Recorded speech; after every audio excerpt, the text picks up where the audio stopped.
तो हर व्यक्ति की है, क्योंकि आज समाज का हर व्यक्ति अपने आप को ठगा हुआ महसूस कर रहा है। तो जैसे कि अलग अलग इलाके में आप पहुंच रही हैं, हिसार का दौरा आज आप कर रही हैं, तो किस तरह का मिल रहा है आपको लोगों का एक तरह से समर्थन की बात करें? आप स्वयं देख सकते हैं कि हर एक जन ने इंडियन नेशनल लोकदल में अपनी आस्था व्यक्त की है और सबने अपार प्यार, प्रेम और विश्वास एक जो दिलाया है, उसके लिए मैं कृतज्ञ हूँ और मैं आश्वस्त हूँ कि हमेशा इंडियन नेशनल लोकदल का जो साथ सबने दिया आगे भी वो इसी तरीके से देंगे। आज की बात करें तो लगातार जैसे जेजेपी अलग हुई थी, उसके बाद 4 साल का कार्यकाल जेजेपी का रहा।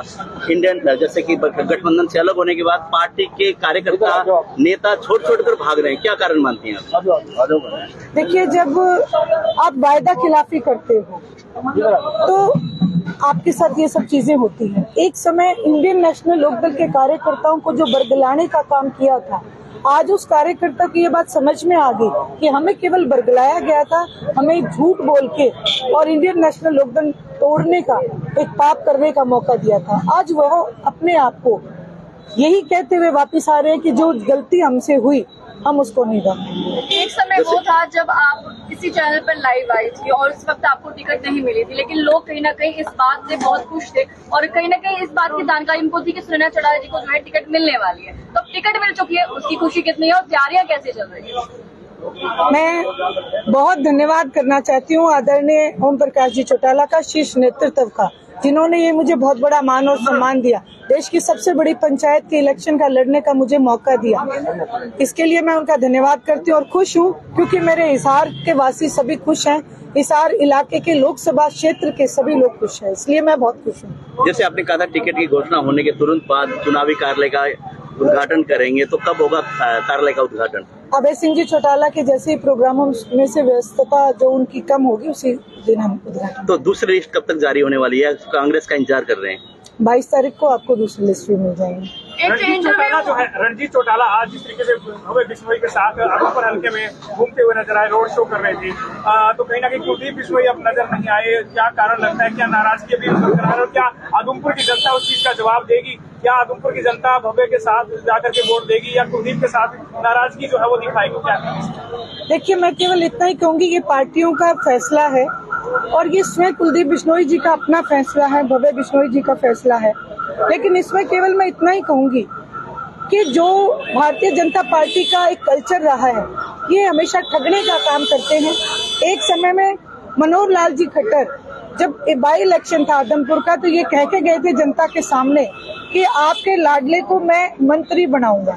तो आज जो वायदा खिलाफी करना है वो भारतीय जनता पार्टी के रग रग में पहुंच चुकी है और मैं यही कहूंगी, इस बारे में जरूर भव्य बिश्नोई जी और कुलदीप बिश्नोई जी को संज्ञान लेना। मनोहर लाल खट्टर ने ओपी चौटाला के ऊपर तंज कसते हुए कहा है कि ऐसे मुख्यमंत्री 10 साल जेल के अंदर रह करके आए, भ्रष्टाचारी थे, उनकी पार्टी किस तरीके से चुनाव लड़ पाएगी? तो आप क्या कहना चाहेंगे? देखिए, मैं यही कहूंगी, मनोहर लाल जी खट्टर जो है मर्यादा में रह के कभी बात करते ही नहीं है और दूसरी बात, अपने गिरेबान में पहले जरूर झांके, क्योंकि उनके खुद के अधिकारी पंचकुला में बड़े बड़े नोट लेते पकड़े गए। आदरणीय ओम प्रकाश जी चौटाला के केस में कहीं पे भी ये बात साबित नहीं होती कि पैसे का लेन देन हुआ है, इसलिए वो कोरी झूठ बोल के जनता को बरगला नहीं सकते। सुनैना जी, हमने एक सर्वे किया, उस इंटरव्यू में कुछ महिलाओं का कहना था कि सुनैना जो है कहीं ना कहीं कटोरी की तरह की डोलमोल रहती है, पहले कांग्रेस से उन्होंने चुनाव लड़ा और अब जो है यहाँ पर, उसको लेकर भी कुछ आप बोलना चाहेंगे कि आप इसको किस नजरिए से देख रही हैं? फिलहाल राजनीतिक तौर पे मेरा ये पहला ही चुनाव है, मैंने कोई चुनाव नहीं लड़ा, ये सब झूठी बातें हैं, अफवाहें हैं। मैंने केवल छात्र संघ का चुनाव लड़ा था, 94 में मैं कॉलेज की प्रेसिडेंट बनी थी और उसके बाद ये मेरा पहला चुनाव है मेंबर पार्लियामेंट। लगभग कितने मतों से जीतने की अपील जो आप लोग करने वाले हैं? मैं तो करूंगी हिसार क्षेत्र से कि पूरे सारे वोट मुझे दें, मेरी तो यही अपील रहेगी। आपने अपील पूछा, लेकिन मैं अपने आप यही भरोसा करूंगी हिसार वासियों के ऊपर कि मुझे भारी मतों से जिता के लोकसभा में भेजें। इसलिए अभी तक आप कहाँ पे जाकर आइए, किन किन से आपने मुलाकात की है और कितना प्यार जो है आपको मिल पाया आम जनता का? लगभग 8 विधानसभा में मैं जा चुकी हूँ, 9वीं आदमपुर में मेरा कल है और हर विधानसभा से एक ही आवाज आई कि आदरणीय अभय सिंह जी चौटाला ने जो किसान का मेरे का साथ दिया, 13 महीने जो आंदोलन चला उसमें केवल हिंदुस्तान के एक ही नेता, एक ही एमएलए ने साथ दिया। उस चीज का हम कर्ज उतारना चाहते हैं। आदरणीय अभय सिंह जी चौटाला को सत्ता पे काबिज करना चाहते आपकी विचारधारा किन किन चीजों पर काम करने वाली है? हैं। आदरणीय चौधरी देवीलाल जी की विचारधारा ही एक ऐसी विचारधारा है जिसने हमेशा जन कल्याण के काम किए। हम जन कल्याण के काम करेंगे। जितने चौधरी देवीलाल जी ने काम किए उन कामों को हम आगे बढ़ाएंगे और नई योजनाएं लेकर। कड़ी टक्कर किससे मानते हैं? चाचा ससुर से मानते हैं या फिर जेठानी से मानते हैं? ये आपने पारिवारिक पूछा है तो मैं कोई टक्कर देने नहीं आई हूँ। मैं विचारधारा की लड़ाई लड़ने आई हूँ। और अगर आपने राजनीतिक तौर पे पूछा है तो मैं आपको एक ही जवाब दूंगी, क्यों पड़े हो चक्कर में, कोई नहीं है टक्कर में। जैसे चौधरी रणजीत सिंह बहुत सारे लोग लाइव देंगे, मैं करना चाहती हूँ आज आप। मैं यही कहूंगी, हिसार की 9 के 9 विधानसभा क्षेत्र के मेरे अपने सबसे गुजारिश करूंगी कि आदरणीय चौधरी देवीलाल जी की नीतियों को आगे बढ़ाने में साथ दें। आदरणीय चौधरी ओम प्रकाश जी चौटाला के संघर्ष को और मजबूत बनाएं। आदरणीय अभय सिंह जी चौटाला के सत्ते को कामयाब करें ताकि हरियाणा प्रदेश को मजबूत बना सकें।